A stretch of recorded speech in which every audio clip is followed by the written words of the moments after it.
Hi, everybody. Welcome to the Scott Show. If I sound a little bit different, I am in a different part of the Scott Show office and studios. We are just minutes away, or minutes removed from NXT takeover Brooklyn 3. I gotta tell you, folks, it was a wonderful event, amazing event. They put together a great show. First, I want to touch on the pre-show a little bit, if I could. Neville is freaking awesome at the microphone. Him and Corey Graves had a very weird segment where they were talking about how they were a team, and it brought up some history on what happened in that team, and it was really kind of cool. It showed something that you didn't see, because in the first NXT pay-per-view or show, Neville was facing off against Bo Dallas for the championship. It was a rival, and so Corey Graves had already left. So you didn't see what happened there unless you got the old tapes or whatever, which I don't think they've made on the network. So it was really interesting to see Neville and Corey Graves have that little back and forth about what it was like to be a team, and it was kind of dark, and I like that Neville character. I just wish they would do something with him that wasn't 205 Live. I mean, I just don't know. But Neville was so good. They had the Boss on there, Sasha Banks, Lita, and Carmella.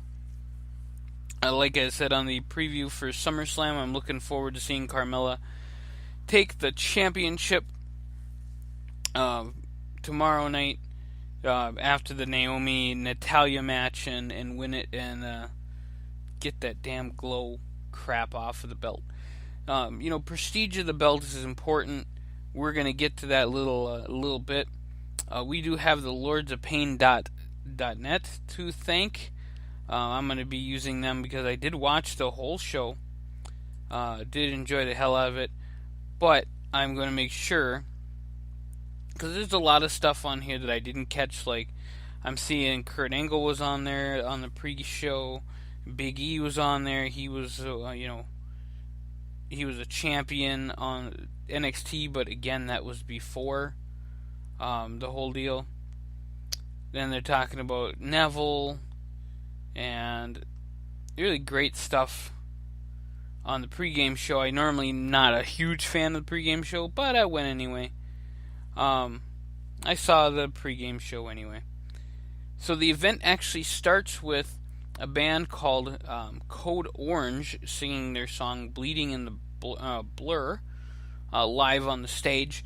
And the singer actually looked like Nikki from Orange is the New Black. So if you guys are big fans of Orange is the New Black like I am, and maybe one day we'll go do a 10-minute update on Orange is the New Black episode, boom, and keep doing that. That would be freaking awesome, because I love all of them, and that would be a lot of content. So, I keep thinking about things that we can add, and it gets exciting every minute I do. So, yes, but Orange is the New Black, I thought that immediately when I saw her. I don't think it was her, but it was still kind of cool. Morrow is on the show with Percy Watson and Nigel McGuinness. They are the three-man team that will be calling action tonight. And they start out with Johnny Gargano, Johnny Wrestling, against Andre C.N. Almas, the former La Sombra. And I wanted to clarify that because I think I said it wrong on the preview show. We're going to be doing the previews and the reviews on a lot of these wrestling pay-per-views. Maybe I'll even do them on Raws. If you guys like that, I want to do that. But Johnny Gargano and Andre C.N. Almas, I'll just try to call him Almas or C.N. Almas from now on, because I know I'm going to screw it up. Johnny fans are chanting Johnny Wrestling. It was great. He got a great pop coming out. The girl with the Almas was all right. She did good too. It was a fun little match. It was a bigger match than you would see in like a pay-per-view, so they gave him a little bit of time. CN almost won the match with the hammerlock DDT. It was really great to see him win a match. Gargano, he has the people behind him. He can get that Ty Dillinger kind of stuff going on with him as far as people chanting his name and everything. He doesn't have to have the win as much as CN Almost is, especially here. So he definitely needed that here. Peyton Royce and Bailey Kay were annoying Daniel Bryan, it says here on the Lords of Pain. I watched that and I'm like, oh my goodness gracious. I wonder what the Bellas are thinking now that the Daniel Bryan's hanging out with two Australian chicks, but it was great. So there's a few people on the little Raw bench and the SmackDown side, and maybe that's set up for things to come. Who knows? Who knows? So the next thing that happens is the NXT Tag Team Title match.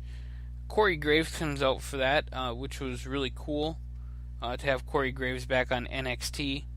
Sanity comes out, and you have Eric Young and Killian Dane, Alexander Wolf, and Nikki Cross.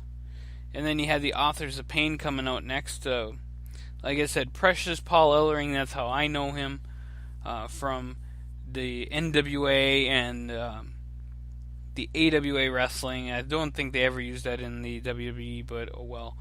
This was a barn burner of a match. Eric Young was in the match, which I was really kind of surprised about. I thought it was going to be Killian Dane and Alexander Wolf, but it wasn't. It was Eric Young, which was cool because I like Eric Young's wrestling.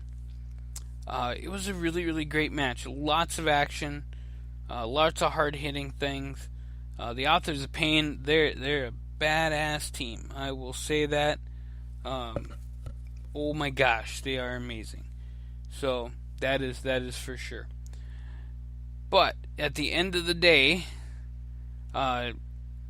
Dane takes out one of the Authors of Pain, sends him through a table. Nikki Cross is on there. I mean, it was pretty awesome. And then Alexander Wolf comes in and take care of Razor. And Sanity is your new NXT Tag Team Champions. Now, that's not the biggest news out of that whole thing. The biggest news out of that is then Bobby Fish and Kyle O'Reilly.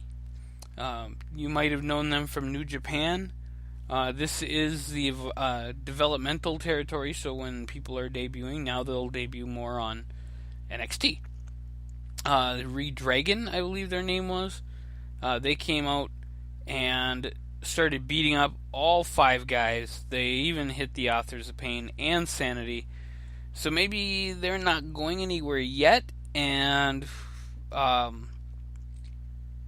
or one of the teams will get the revenge on the main roster. So I don't know how they're going to do that.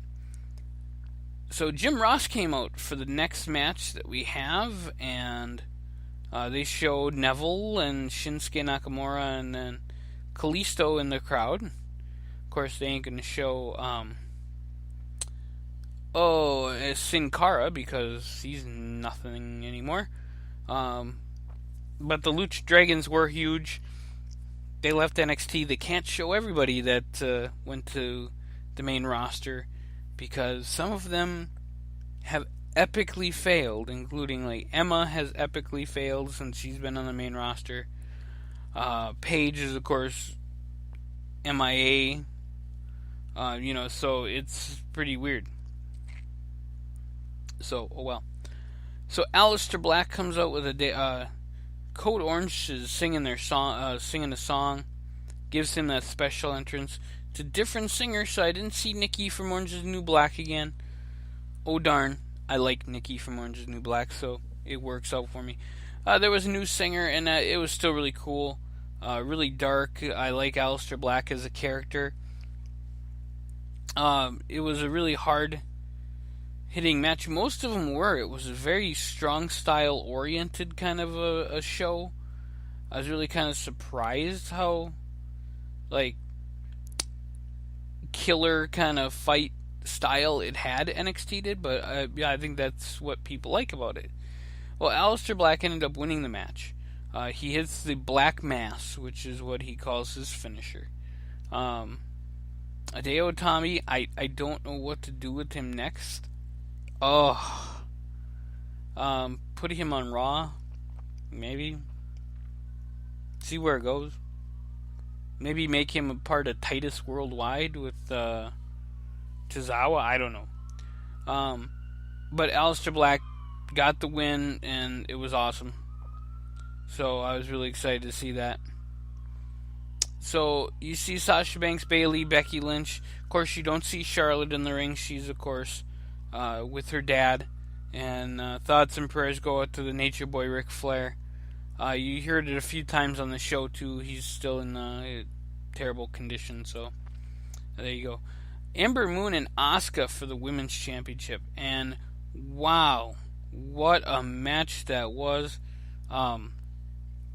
I want to give it up to the announcers of WWE for calling the moves as they should call the moves and not making really stupid comments about the moves. Like, I don't care if Naomi's move is called the rear end or whatever, where she like hits the person with the running butt attack.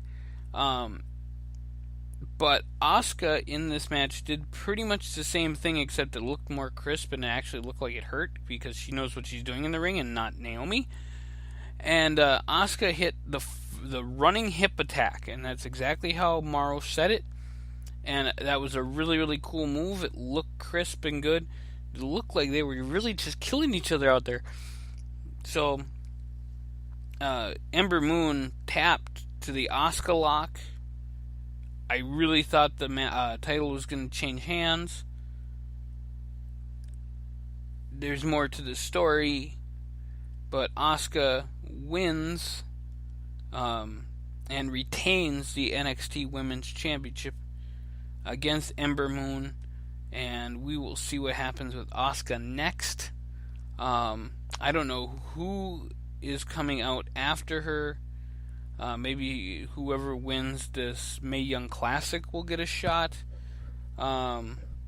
Maybe somebody will be introduced. I haven't heard about them pulling out any women besides what they've done from the Mae Young Classic.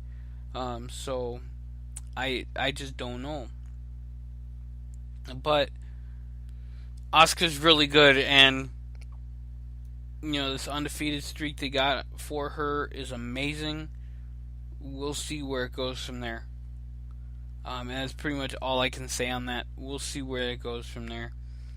I think that they made a mistake, and they had said that Asuka won in Brooklyn. I don't believe Asuka won in Brooklyn, and I can actually Google it. I believe she won at WrestleMania, if I'm correct. Which means that she's held the belt for a really, really, really long time. Because they said 500 days, which is actually, it's 496 days, it looks like. Let me just double check here. So Asuka has held the belt for 501 days, actually. And she won it at TakeOver Dallas, which was at WrestleMania, over Bayley. But then they fought again at Brooklyn last year, which gave them the way to get Bayley to the main roster. Asuka beat her.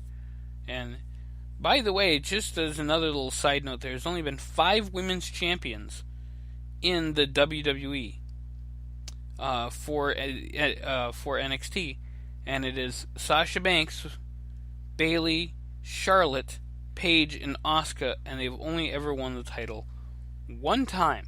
So that's really interesting. I've never saw that before.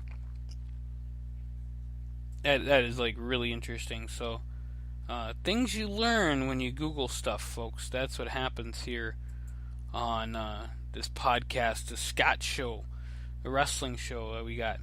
Now, getting to the last part of it and the main event match, Drew McIntyre and Bobby Roode. First of all, the entrances, Drew McIntyre came out with bagpipe band from the NYPD. I believe it's the Emerald Squad or something like that. So that got a little bit of a pop, and I think some people thought immediately about Roddy Piper. I did. I saw Steve Carino on Twitter did too. It was one of those things that's like, hey, Roddy Piper. Oh wait, and it was sad almost. It's like one of those moments where you just ask yourself, is this still too soon? Because it's not, and he's been gone for a while, but it just is what it is, and I don't know really what to say about that other than it was just kind of sad, and at the same time we all realized that they're bringing out Drew McIntyre. He's from Scotland. I mean, that's kind of just how it goes. So it was weird, but it was cool at the same time, and getting the NYPD out there anytime, they're going to get a pop. Which they did, and everybody liked them and thought the entrance was cool. Well, because we're live, and so I'm going to be yawning. It's 5:40 or 9:46 at night. I ran myself a 5K, finished in a time of 33:41, and not my fastest time. It might change just by a little bit, but I've done 31 minutes before, so I was really disappointed today in my time. And so if I'm yawning, I'm sorry, but I was up quite early to do that run. But I want to get back to the main event match, and I do apologize about the little back and forth on there. So what happened in the main event match is Drew McIntyre came out to that, and then of course Bobby Roode came out to the Glorious. He was looking phenomenal in that in the robe that he had. He does look a lot like Rick Rude. I often think of Rick Rude just because I like Rick Rude, and I think he's freaking awesome. Or otherwise, I just think of Rick Rude because he was just kind of an amazing dude. And so he came out with a robe that kind of reminded me of that. And it was a good match, but it was just kind of dead for a while. Yeah.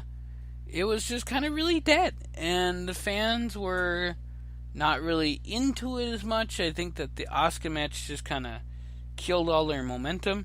And then the finish just started to happen. He hit the Glorious DDT, and McIntyre kicked out. And McIntyre hit the Claymore and the all the other finishers. And then it just turned into a barn burner of a match. Very hard hitting. It was a great match. Somebody on Twitter did say that McIntyre and Bobby Roode did fight before. However, it was in TNA. It was in a multi-man match that Jeff Jarrett won. So go figure. Little history back there from TNA, now GFW, whatever. So now I got to get to the final part of the match, and the fact that the Claymore was hit on Bobby Roode. Drew McIntyre covers him 1, 2, 3. You may have heard something in the back. That was me hitting against thing 3 times. Drew McIntyre is your new NXT heavyweight champion. I don't know if I can call it a world champion, but they travel more than the WWE does, I think. So WWE NXT champion Drew McIntyre wins the title, folks. And the action didn't even end there. Because the next thing that you see, Drew McIntyre is cheering in the ring, and then you hear all this screaming and yelling from the crowd, and you wonder what the hell's going on. And you saw Kyle O'Reilly and Bobby Fish, who came back and interfered in the tag team title match, and they were called Redragon in New Japan and ROH. They came out, and Drew McIntyre goes up to him, looks at him, kind of like wondering what the hell's going on, and all of a sudden, out of nowhere, you have Adam Cole. And immediately they knew who he was, which I thought was really interesting. Giving him, they're not idiots on NXT. I think that the WWE has played it up enough that they kind of are idiots when they're talking about who's out there and blah blah blah. But immediately when Adam Cole came in and hit Drew McIntyre, they're like, "Oh my God, it's Adam Cole! Where did he come from?" And the crowd knew who Adam Cole was because, again, this is the Brooklyn crowd. This is a wrestling crowd. It's an ROH crowd. I think Full Sail would have had it too. If he would have came out at a WWE show, people probably would have wondered who the hell interfered in the match. But they didn't, so it was fine. And Adam Cole, Bobby Fish, and Kyle O'Reilly are apparently a faction now within NXT. That probably means that Bobby Roode will be coming to the main roster. I'm thinking that's what it's probably going to be. I just don't see where all these guys are going to go and be. And I think it's really interesting. You got a lot of great talent everywhere.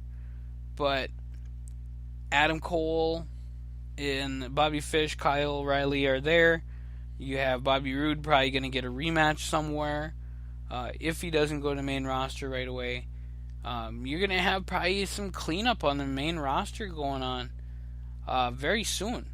Because you've got, talent heavy, huge. And who's going to be your main guys, your intercontinental guys? Maybe Roode can go after The Miz after Jason Jordan has his turn on Raw. That would be really cool to see. But it's all, fantasy booking to me. But you do have Adam Cole, Bobby Fish, Kyle O'Reilly as a team. And holy crap. That's all I gotta say is holy crap. I don't know what else to say. At the end, they stand tall. And I'm just on here on lordsofpain.net. I'm going to give you guys a little insight on what was said. Somebody said, I guess we have a new stable in NXT. And then somebody, and I'm going to give this a big thumbs up. Somebody says, who's next just became who's left.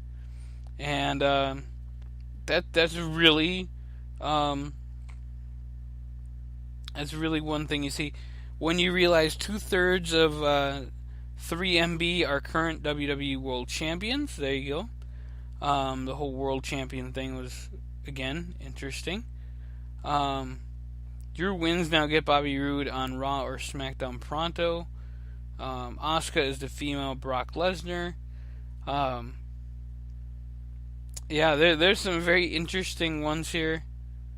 Morrow just botched the Roode McIntyre match all the way to hell. I think that people in the crowd actually listen to the network at the same time. It's just weird because they know what's going on way before anybody else does. They know what to chant.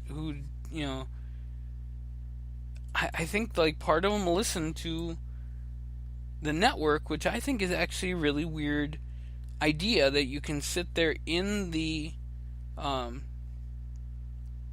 arena and watch it, but at the same time get the commentary live when you're watching this thing on, which I just blows my mind now. I did not even think of that until now, how weird that's gonna get.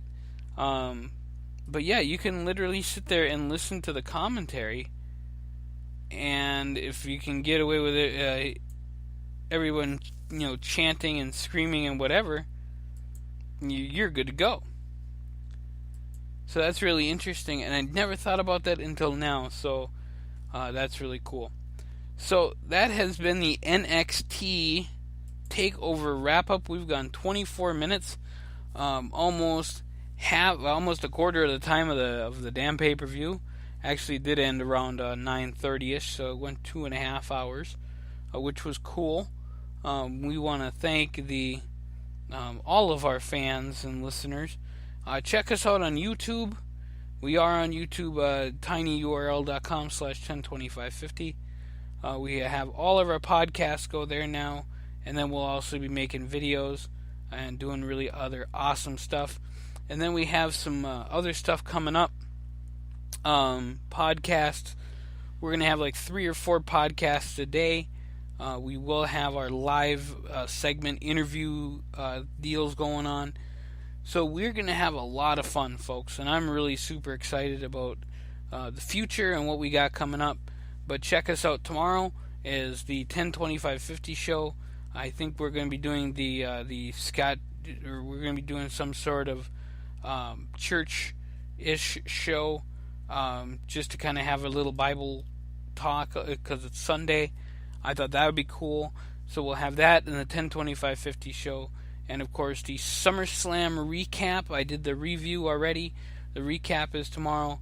And if you guys want to, if you're listening to it and say, hey, I want my picks for SummerSlam to be out and live and on the Scott Show, then what we need you to do is post them to us. And that would be awesome. And we'll get that checked out. And that would be really cool if you guys can do that. So, yeah, do that. Send out your picks to us on the Scott Show. We'll get that, and we'll be good to go. Now, I can go 3 hours on this broadcast. I'm never going to go 3 hours, especially on a show like this where it only went 2. But if we have a lot of content, we will get that out to you. And we just need listeners.